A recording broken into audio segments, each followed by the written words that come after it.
90ஆம் ஆண்டுகளினுடைய ஆரம்பத்தில் தீவக பகுதிகள் அரச படையினரால் விடுவிக்கப்பட்ட பிறகு அன்றைய அரசாங்கம் சக தமிழ் கட்சிகளுக்கு அழைப்பு விடுத்திருந்தது மக்கள் பணியில் வந்து ஈடுபடுமாறு, மக்களுக்கு உதவுவதற்கு மக்கள் பணிகளில் வந்து ஈடுபடுமாறு கேட்டிருந்தார்கள். ஆனால் எந்த தமிழ் கட்சிகளும் அதுக்கு செவி சாய்க்கவில்லை என்றால் அவர்களுடைய சுயலாப அரசியல். அப்ப இந்த நிலைமையில் அதுக்கு பிறகுதான் அந்த கோரிக்கை எங்களுக்கு விடுக்கப்பட்டது. நாங்கள் மக்கள் நலன் சார்ந்து சிந்திக்கின்றபடியினால் நாங்கள் அந்த அழைப்பை ஏற்று தீவக பகுதிகளுக்கு போயிருந்தோம். தீவக பகுதிகளுக்கு போய் அந்த பிரதேச மக்கள், அதாவது விடுவிக்கிற நேரத்துக்கும் எங்களுக்கும் சம்பந்தம் இருக்க இல்லை, விடுவிக்கப்பட்ட பிறகுதான் நாங்கள் அந்த இடத்துக்கு போயிருந்தோம்.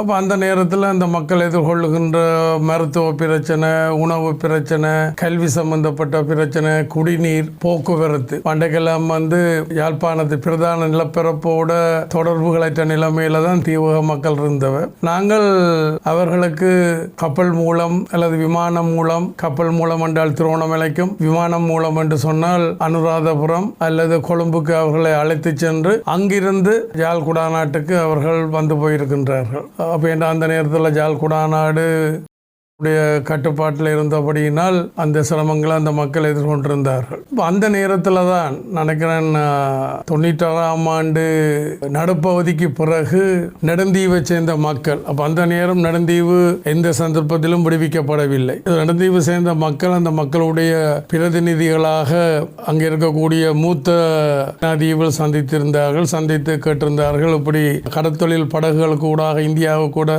சென்றிருக்கணும், போக முடியாதவர்கள் நாங்கள் பல பேர் இருக்கின்றோம், தாங்கள் பட்டினியினுடைய எல்லையில் இருக்கிறோம், தங்களை பாதுகாக்க சொல்லி அந்த வகையில தான் நாங்கள் நெடுந்தீவுக்கு சென்றிருந்த நாங்கள். அப்ப படையினர் வரை இல்லை, நாங்கள் தனிச்சு தான் சென்றிருந்த நாங்கள். பொதுவாக இந்த விடுவிப்பு நேரங்களில் அரசு படையினர் விடுவிக்க போயிருந்தால் கொஞ்சம் பேர் கொல்லப்பட்டிருப்பார்கள், கொஞ்சம் பேர் காயப்பட்டிருப்பார்கள், கொஞ்சம் பேர் கைது செய்யப்பட்டிருப்பார்கள். அதே போலதான் அவ்வாறு விடுவிக்கிற நேரங்களில் இதுகளெல்லாம் நடந்திருக்கு. கொஞ்சம் பேர் கொல்லப்பட்டிருப்பார்கள், மாற்றுக் கட்சியை சேர்ந்தவர்கள் அல்லது மாற்று கொள்கையை உடையவர்கள் என்ற வகையில் கொல்லப்பட்டிருப்பார்கள், கைது செய்யப்பட்டிருப்பார்கள். அப்போ இதெல்லாம் நாங்கள் போய் என்னுடைய தலைமையில் போய் விடுவிச்சபடியினால் இது ஒன்றும் நடக்க இல்லை. நாங்கள் அதை விடுவித்து பிறகு அந்த நேரத்தில் அன்றைக்கு ஜனாதிபதி பிரேமதாஸ் அவர்களோடு கலந்துரையாடி ஒரு கப்பல் நிரம்ப அத்தியாவசிய உணவுப் பொருட்கள், மருந்துகள் உட்பட நாங்கள் அதை தெரிவித்து அந்த மக்களுக்கு கொடுத்து இருந்து அந்த நெடுந்தீவு எங்களுக்கு ஊடாக பல முன்னேற்றங்களை கண்டு வந்திருந்தது.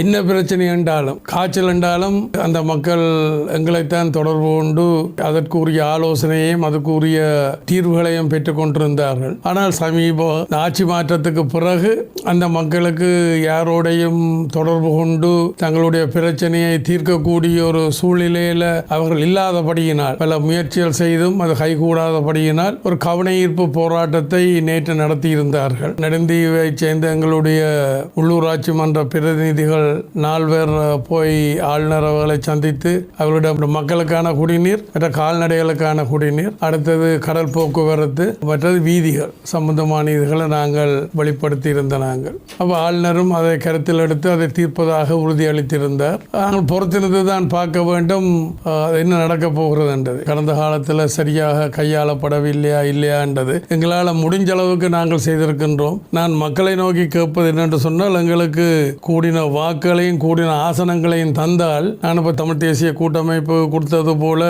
20-25 ஆசனங்களை நான் கேட்கவில்லை, ஒரு 3-5 ஆசனங்கள். ஏன்னா நாடாளுமன்றத்தில் எண்ணிக்கைகள் முக்கியம். எங்களுக்கும் அவைகளுக்கும் உள்ள வித்தியாசம் என்னென்னா, நாங்கள் பிரச்சனைகளை தீர்கின்ற வகையில் அணுகுகின்ற நாங்கள், அவர்கள் பிரச்சனைகளை தீரா வகையில் அணுகிற, இதுதான் எங்களுக்கும் அவைகளுக்கும் இடையில உள்ள வித்தியாசம். அந்த வகையில் இப்போ சமீபத்தில் கூட இந்திய தரப்பை தமிழ் பிரதிநிதிகள் சென்று சந்தித்திருக்கின்றார்கள். அதில் கூட கதைக்க வேண்டிய முக்கியமான பிரச்சனைகளில் இந்த இந்திய இழுவமடி படகு அத்துமீறி எல்லை தாண்டி இங்கே எங்களுடைய வளங்களை சுரண்டுகின்ற எங்கள மக்களுடைய வாழ்வாதாரங்களுக்கு அழிவுகளை ஏற்படுத்துகின்ற அது ஒரு பிரதான பிரச்சனையாக இருக்கின்றது. அது கதைக்கப்படவில்லை. அப்போ அவர்கள் கதைச்ச பிரச்சனை எது எதெல்லாம் கதைச்சிருக்கிறதாக பத்திரிகைகள் சொல்லப்படுது. ஒன்று இந்த எங்களோட மக்களுடைய இழுவமடி படகுனுடைய பிரச்சனை, இந்த அரசியல் உரிமை பிரச்சனையில் 13ஆம் திருத்த சட்டத்தை இன்றைக்கு எல்லாரும் நாங்கள் எதை நீண்ட காலமாக முன்வைத்து வந்திருந்தோமோ அரசியல் தீர்வாக ஒரு சிறந்த ஆரம்பமாக இந்த 13ஆம் திருத்த சட்டம் மாநசபை முறைமை இலங்கை இந்திய ஒப்பந்தத்தில் ஏற்படுத்தப்பட்டதுதான் சரியா இருக்கும் என்று நாங்கள் அன்றைக்கு அதை முன்வைக்கல சக தமிழ் கட்சிகள் உள்ளடங்களாக